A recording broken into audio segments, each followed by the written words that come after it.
kalikeya ko mali sogobe cogodi antunya jabili la mali ani samade nyagambirane bolo mali ubafo ma farasul nahari ube farasul bahari aleye jima fende foite mali sogola mali sogo doni dagara aleye jima fende ubafo ale ma farasul nahari bon minye samaye ode sogo haram yalendo gelembe samala samade sogo haram yalendo majahabi sabayimbe Abu Hanifa Ahmad ibn Hanbal Shafi'i ulu boro sama sogo ye haramu ya tedu Maliki kama jahabi de aleye samay ke makarwe parce que jamhuru nu ko majahabi gunuma ko jamhuru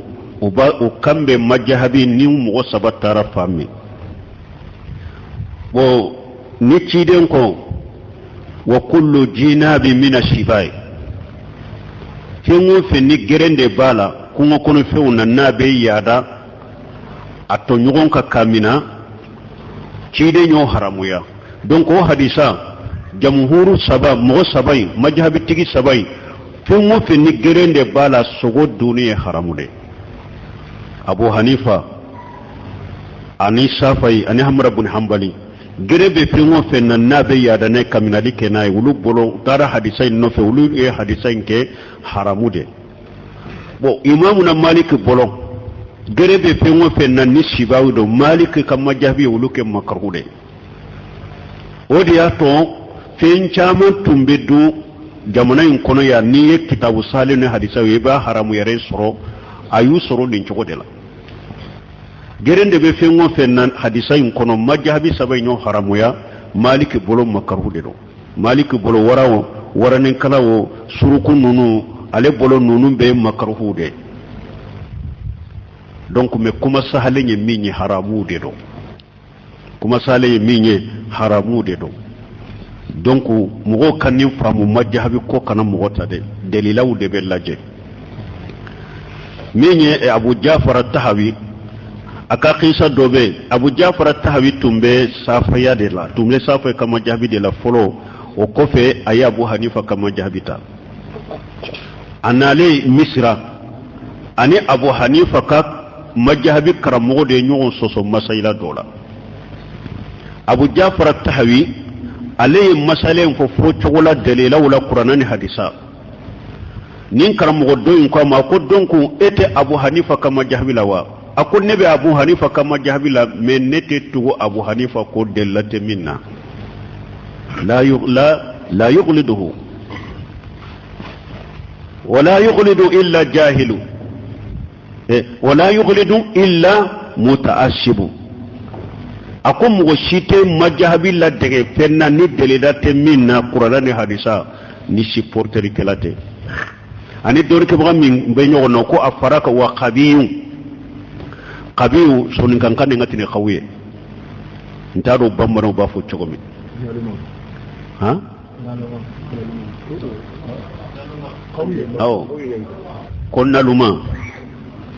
o doni kiban fana ko afaraka mugo shite tugu majahabi ko delila bangelen ko feye mugo shite majahabi supporter katuwa ko ni supporterite ani naluma ni supporterite ani naluma nin doni ke bawo fula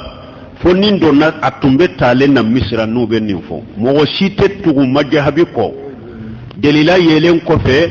ni ewa mo supporterite ani naluma donc majabi malikaye ewa gerembe muno na leyu ke makaru me kuma sale haramu de do donc sama sogo o duniye haramu de me mali sogo foitola o ejima fende me sama sogo haramu lendo bo ko fe anjigine doye misasi ci alay e nyini kalike ko sama ani pama ani miniya ko nunu sogo be chokodi sama ko ni dona ye haramu ye bama kuma sahalenda wodagara jima fende do miniya fana miniya min be jide kono adagara me miniya be gerende ka wo ye haramu ye parce que don ke ba wo ye ra qaida do bu bolo uko ala ko qur'ana kono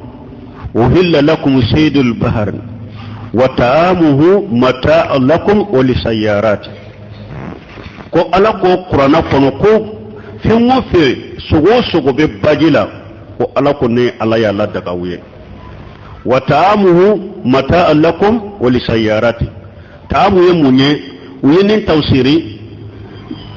saydul bahri o yede fengo fembe bajila ni ya nyanamu ya soro adagara ikatu o ye saydu ye ta'amu ye fengo fe ni jima fende do ni ya hara suude soro jida la dagara ikatu jima fen su ni ya soro jima fente jifa fengo fe nabe balo jide kono ni ya nyanamu ya soro aba nyala amina o ye saydu ye ni ya su soro o ye ta'amu ya dagariye wala don ko ko fengo fembe jide kono a hadamare lama de sawa asalama de sawa allela ma de sawa donc a bed dagara hadamare ka do donc do be sisnaw ke ko ewa jima fe be har ni sade do nabe ji kono ko aduni dagara foni e yere sirana ko abagan kana fenkila foni yere sirana baga kana fenkila donc iba toy me yado al hayatu anyo fo yanko sa ci den ko akafa ha ako fenduru be haramu la be hillila ko lu fa sabe ulula sa sogo haramu ye me ni mutasar khalilu laje an ka firu jawahir la akle mutasar khalilu tuma me lektum be kuma fen daga leun ka ko wa hayatu umina sammuha ko sa duni dagara ni yere hakili sini soro ko abagante fenkila o de ban ka firu la me kuma sahale sa haramulendo kabaisu de do penjugu de do bagamalama de do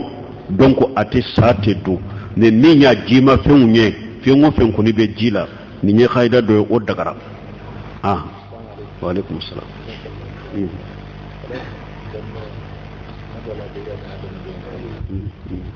ke wale min fo ko bamba ko abe ya da be hada do mina doni ka baw yo fo parce que bamba do ya haramu ya ko gire min bala ko abe ya da nay me bunu semino rahimahullah ni doni ka baw rew yakuma min la sahani lejina daima bamba ye jima fende adagara uko jego do be jila bamba be mu'mina chogomi o jege sugo al qarasu jege sugo do be bajila abe hada mademina bamba be kujugu ke abake akome don ke ba ma nyogon soso la daga dila o jege sugu ube yada mogo ka ubi mina me don ke ba ma nyogon soso daga dila bamba fona bo chokola anyere fo fengo fenye ji kono fenya hadamare lama de wa asalama de wa allela ma de wa abe dagara le mi haramu yara oye ewa duko gerenka le haro bianka risala kuna bajel qarwani yofo akum geren le min be gerenka oye haramu ye me le min be ji kono o dagara wa alaikum salam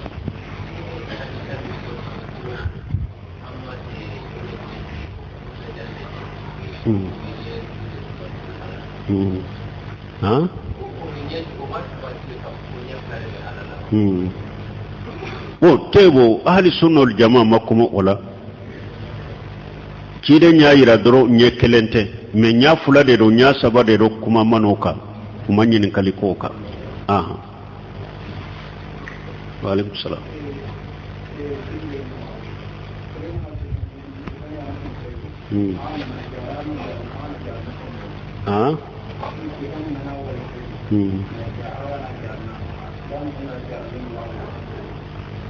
ko ni setane bana ye mo men soro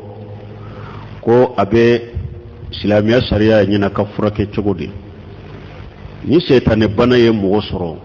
se bana o bana sumi be hada made hakili cinya bun khaymu ko cogo ya fulado a setana la mabbe a dowbe o be kunkolo fa sawde ro be kunkolo de kono ako min be kunkolo in kono dogotoro de beseka dogotoro bese ko furake mi a setane banala ma dogotoro tese ola donc aba laje de folo na ya sura yirala dogotoro ka barate amake wulu tay donc a kɛra setanew de ye o bɛ furakɛ ni kuranna ayaw de ye ani ciden ka duwawu ani hadisaw o bɛ furakɛ ni o de ye kana taa dabalitigiw fɛ nusura hari ko dabali de ye nin ye an ka taa dabalitigi dɔ fɛ a k'a bɔ a la ciden ɲininkara nin na ko mina amali setan ni dabali k'i sɔrɔ i ka t'i a ɲɔgɔnna dabalitigi fɛ a k'a bɔ i la ko o ye nusura de o ye setane ka baara de ni setane bana ye mɔgɔ min sɔrɔ a kɛra setane ta ye a bɛ furakɛ de mɔgɔ minnu bɛ n'u bɛ kuranna kalan mɔgɔw kan ani duwawu u bɛ kalan kɛ jiw la k'a di mɔgɔ ma i b'a min ka ko a la ani u bɛ furaw dɔ k'o bɔ k'o d'e ma i bɛ taa furakɛ o cogo de la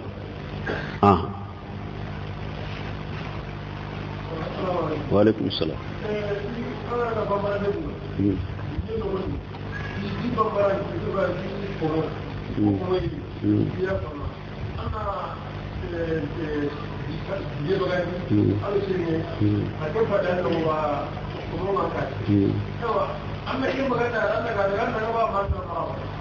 donc nin ye min ɲininka ko mɔgɔ min n'i taara banbana duguw la ye ɲininkali nati cogo min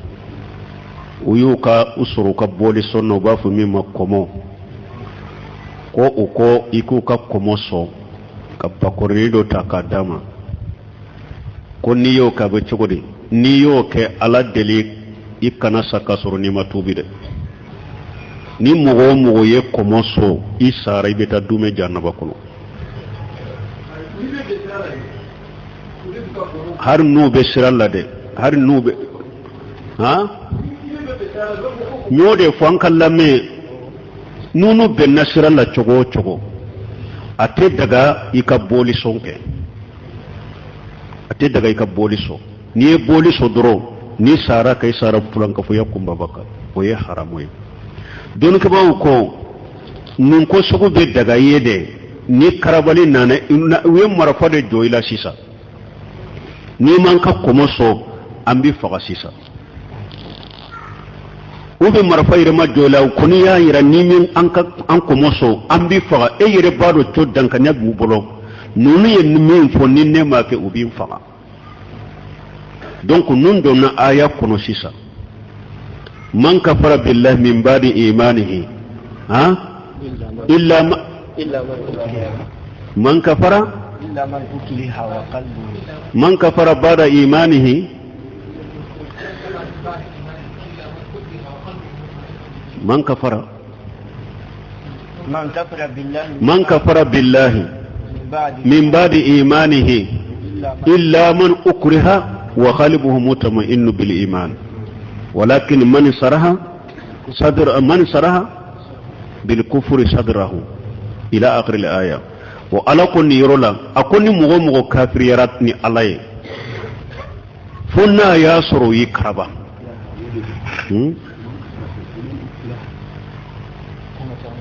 ومن أكره من بعد إيمانه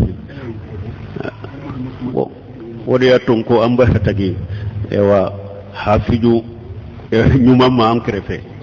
ewa bankrefe me aya samali manuma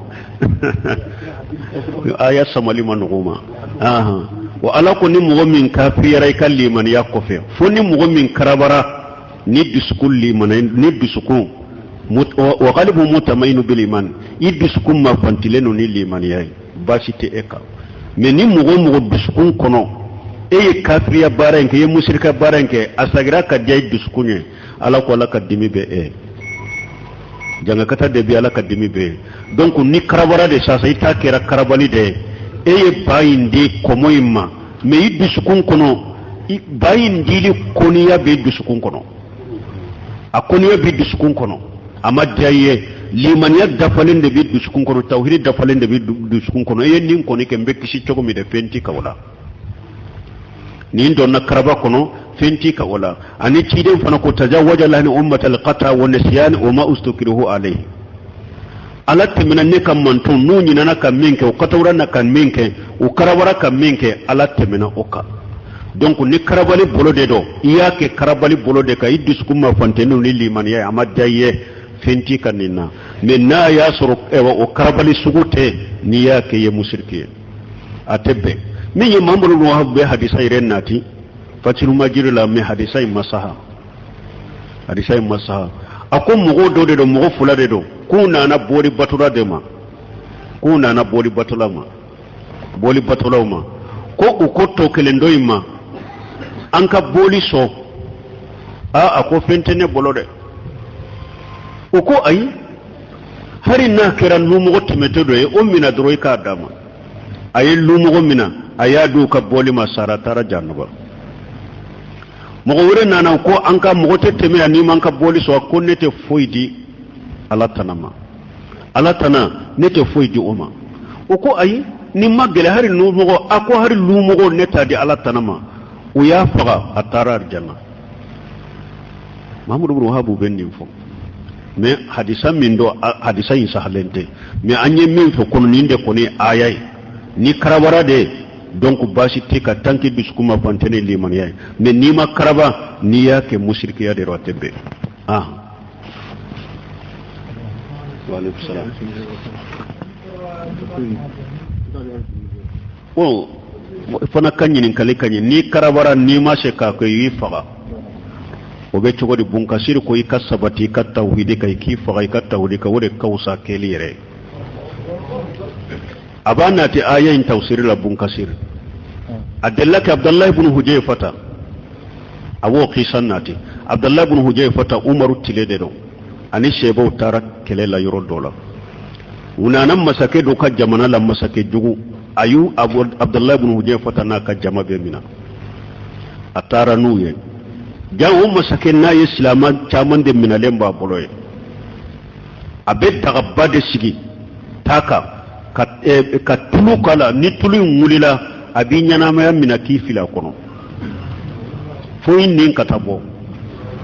ay abdullah ibn hujayfata na ka jama mina bo abdullah ibn hujayfata ko aka kafira ka bo ciden ka dina la ko lete bola ni tuguna ila lete kafira ni ciden ka dina ayashiri ka katama fililaw munun be tamaw fili ka mogo faga ayu wele kana ka fuye gundola ku ka tamaw fili filasien koro kanu u kala fulule pour ka baga na be sagi ka bo ka dina kono o yo kala tamambe boni yoro ka filama amabu ataka tumama amabu ataka ya bila sokono tile saba jite dama dumunite dama asir lembe sokono tile sabat dafala yaso ayado mi nogo digrala dumuni digrala le sogo ani dolo aku ku faraka soyin kono tanke kungo ya mina ka dina ye nunu haramu ya abolo me abudu abe dolo yi utaru faraka sokono dolo yi ani le sogo yi ama magala akwai tallaji sisan basura yudu tara ko ama magawula unu nana masai ko ama magawula ako aita amina kana utara amina kana ako munna ima nunundu tile saba ima dumunike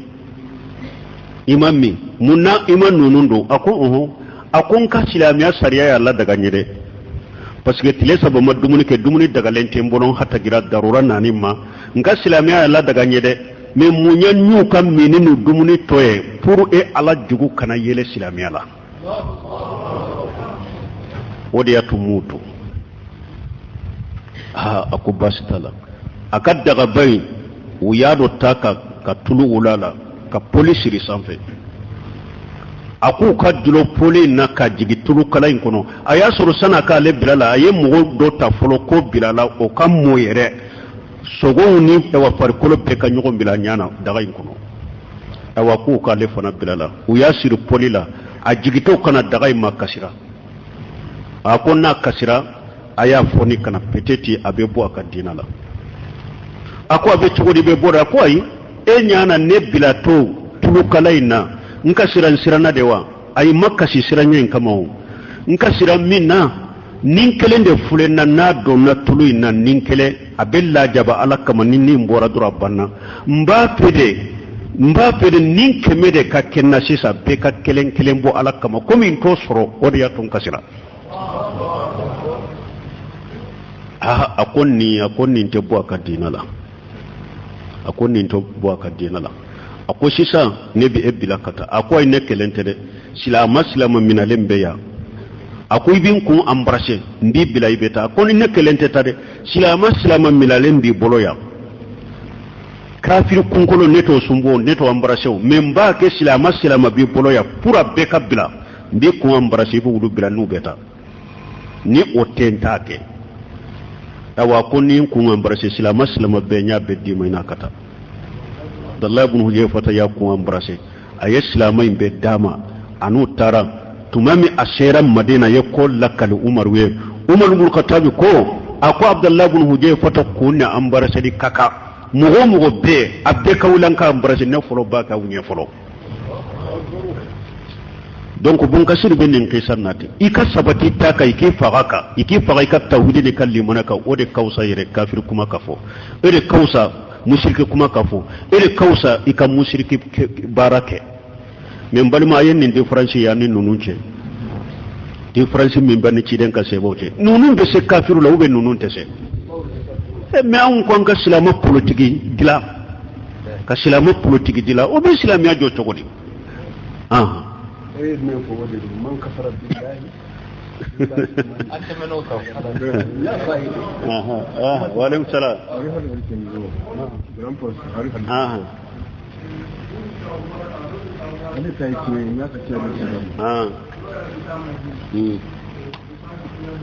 مو منو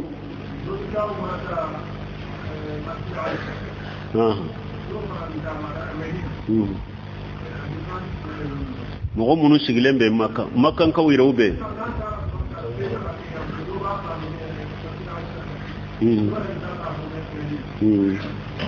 tebu ko mɔgɔ minnu bɛ taa alimura la i y'a dɔn ni dɔw taara alimura la n'u y'u ka alimura fɔlɔ in kɛ u bɛ alimura caman kɛ k'u to Maka ko dɔw bɛ bɔ ka taa masjidu Aisha Tan'im dɔw bɛ taa fɔ Madina de ka segin ka alimura ta kana donc mɔgɔ kɔni bɛ Maka de ni b'a fɛ ka alimura kɛ i bɛ Maka kɔnɔna la i ka miiga tɛ alimura ta yɔrɔ ye Tan'im de i bɛ taa alimura ta de masjidu Aisha i ka alimura ta yɔrɔ ye o de kɛlɛ filanan alimura caman min yɛrɛ filɛ nin ye dɔɔnikɛbaaw ka kuma b'a la a ma sabati sebaw bolo k'a fɔ n'u ye alimura ta u dɔnna Maka fo u ka bɔ don o don alimura u bɛ tile kelen kɔnɔ i bɛ se ka alimura fila kɛ alimura saba o ma sabati sebaw bolo nunu ma sabati ni taara ka hiju de kama i ni alimura min dɔnna u bɛ e taara alimura de la i ye alimura min ta i n'a dɔnna Maka o wasara a tɔ kɛ tawafu ye ani ka salli haramu la i y'a dɔn haramu farda kelen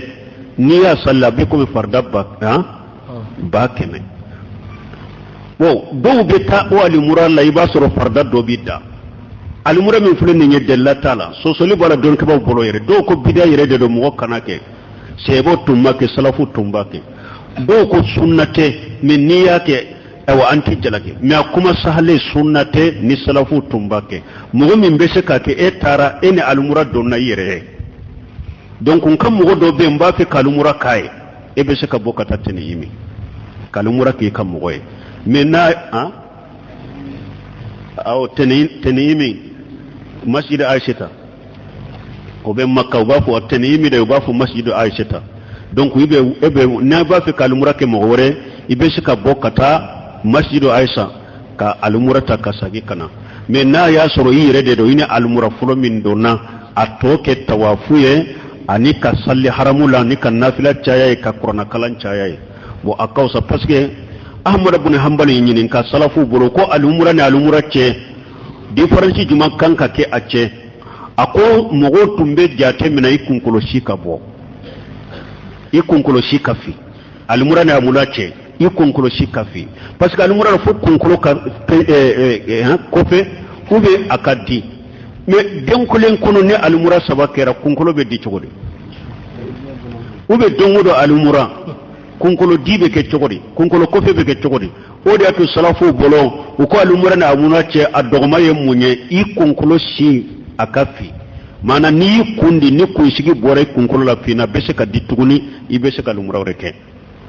mais ni o tɛ alimura caman haramu kɔnɔ o sunna tɛ et puis fana u ko degun b'a la i bɛ mɔgɔw degun parce que embouteillage de bɛ haramu la sisan tawafu la wagati bɛɛ aw munun ye aka e donna inikal muramin donna o wasara kene to mogo ye munun na todo kene te ulu ye e ki take nafila ye iki take qur'ana kala ni duwawu ye iki take ni mogo te wakati mi iki take tawafu mi almura chama ikabila bon madina koni ta foni mogo mi sagira kata madina ni ba fe kata jiyara ke madina kata ciden kan misiri de la ka salla kono isagito ibese ka eka e wanamuta julu hulefa meni ote maka kan na nibe makare ka bofu kata julu hulefa ko beta namuta maka kan namuta yiro toye maka kan namuta yiro e masjidu aisha ile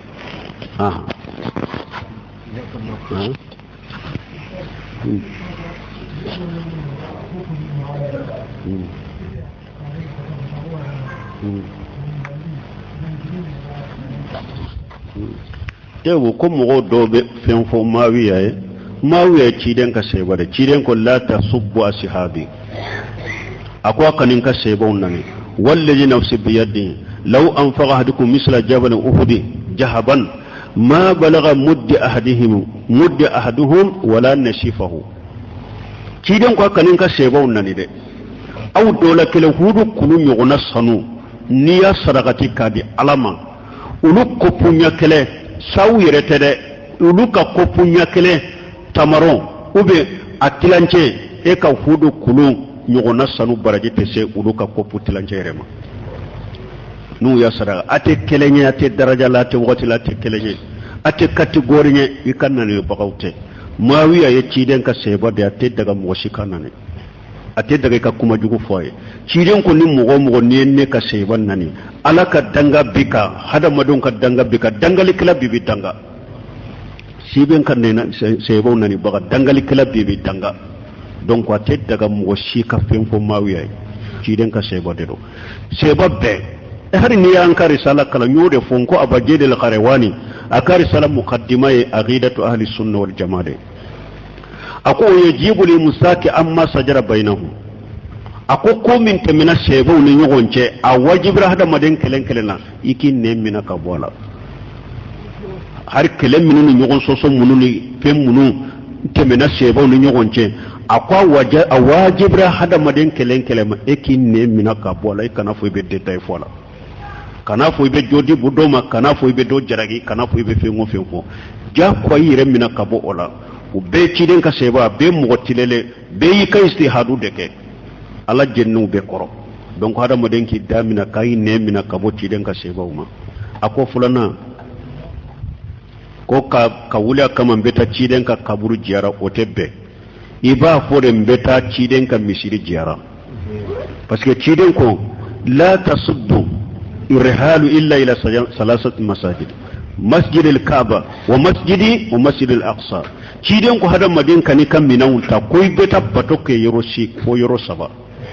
fo misiri saba al-kaaba misiri ana aleka misari baitul maqdis iba ko beta ciden kan misiri de jara mogo sikana wuli ciden ka kaburu kama wo ye haramu yotebe